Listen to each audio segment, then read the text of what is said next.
इस दुनिया के माल की कदर कीमत एक मच्छर के पर के बराबर होती तो अल्लाह ताला किसी काफिर को पानी का एक घूंट न देते। अल्हम्दुलिल्लाहि वहदा वस्सलातु वस्सलामु अला मन ला नबिय्य बअदा अम्मा बाद। दोस्तों मुसलमानों, हर इंसान आज के दौर में दुनिया के माल के पीछे पड़ा है। माल आना चाहिए, चाहे हलाल तरीके से आए या हराम तरीके से आए।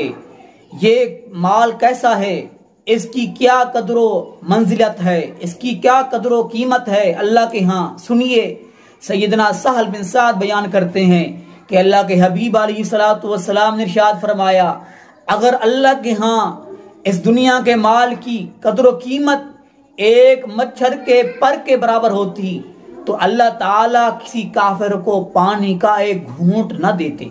सुन ली हदीस, अल्लाह ताला के यहाँ इस माल की कोई कदरो कीमत नहीं, कोई इसकी कदरो मंजिलत नहीं, जिसके पीछे हम सुबह शाम दौड़ रहे हैं, जिसके पीछे हमें न नमाज का ख्याल है, न कुरान का ख्याल है, न ईमान का ख्याल है, न ही हमें मुसलमानी का ख्याल है।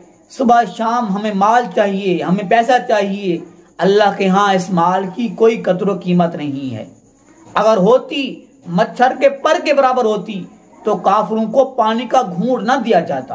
अल्लाह के नजदीक दुनिया का माल हकीर चीज है, बहुत ही हकीर है, जिसके लिए इंसान अपनी तमाम सलाहियतें सर्फ कर देता है, दिन रात वक्फ कर देता है दुनिया के पीछे। उसके बारे में अल्लाह ने क्या फरमाया है, वमल हयातुद दुनिया इल्ला मताउल गुरूर, और नहीं दुनिया का माल मता तो एक धोखे का समान है। ये धोखा है। अगर इसमें वफा होती तो ये फिरौन के साथ वफा करती दुनिया।